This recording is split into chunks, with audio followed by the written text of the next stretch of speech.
रामनवमी पर रार सियासी प्रहार।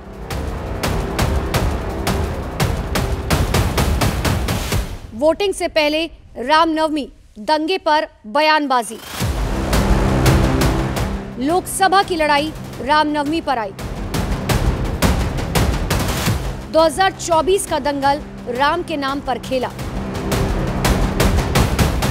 19 अप्रैल को लोकसभा चुनाव के पहले चरण का मतदान होना है, लेकिन उससे पहले 17 अप्रैल को देश भर में रामनवमी का त्योहार भी मनाया जाएगा।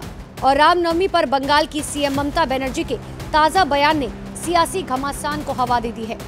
ममता बनर्जी ने चुनाव के दौरान दंगों का अंदेशा जताया।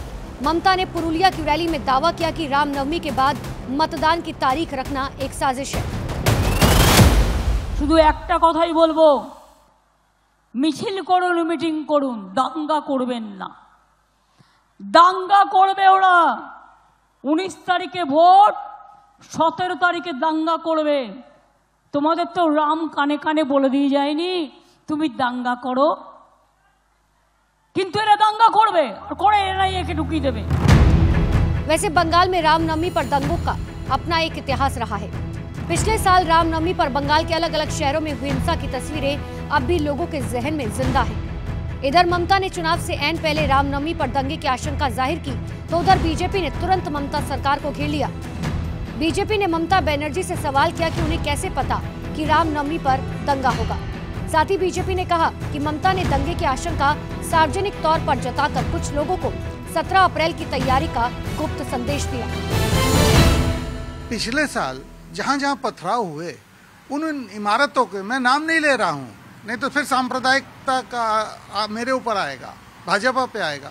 जिस जिस इमारतों से पथराव हुए, क्या भाजपा वहां जाके छत पे पत्थर रख गया था? ये शायद उनका गुप्त संकेत कुछ लोगों को है कि 17 अप्रैल के लिए तैयार हो जाओ, जैसे यहाँ पर सांप्रदायिक हिंसा लगे, राइट हो। ये उनका एक गुप्त, मेरे ख्याल से सिग्नल जिसको कहते हैं। अब अगर थोड़ा सा पीछे जाए तो अयोध्या में 22 जनवरी को भव्य और दिव्य राम मंदिर में रामलला की प्राण प्रतिष्ठा के बाद देश की राजनीति में राम की लहर चल पड़ी। विपक्ष के कई नेता भी राम नाम जपने लगे। इसका असर ये हुआ कि बंगाल में पहली बार रामनवमी पर सार्वजनिक छुट्टी का ऐलान किया गया। बीजेपी इसे भी ममता का राम को लेकर डर बता रही है। खास बात यह है कि बंगाल की 42 लोकसभा सीटों पर इस बार भी टीएमसी और बीजेपी में सीधी टक्कर मानी जा रही है। 2019 के लोकसभा चुनाव में बीजेपी ने 40% वोट शेयर के साथ 18 सीटें जीती थी और इस बार बीजेपी ने बंगाल में 18 के आंकड़े को 36 पर ले जाने का लक्ष्य रखा है। इस लक्ष्य के बीच ममता के रामनवमी पर दिए गए बयान पर बीजेपी हमलावर हो गई है। जो व्यक्ति मुख्यमंत्री के पद पर आसीन हो और law and order is a totally state subject, उसका काम आगाह करना नहीं, व्यवस्था करना है। इससे साफ है कि वो मुख्यमंत्री के रूप में अपने दायित्व का वहन करने में असफल हो रही हैं। परंतु ये बयान पूरी तरीके से निंदनीय, भर्त्सना योग्य और राजनीति की दुर्भावना से प्रेरित है, क्योंकि वो कहने का प्रयास कर रही हैं कि रामनवमी पर ही दंगा हो सकता है। इतना ही नहीं, पीएम मोदी ने भी पुष्कर की रैली में रामनवमी का जिक्र किया और रामनवमी का विरोध करने वालों पर कड़ा प्रहार किया। अगर कोई प्राण प्रतिष्ठा में आ गया तो उसको कांग्रेस पार्टी से 6 साल के लिए निकाल दिया। क्या इस देश में ऐसा हो सकता है भाई?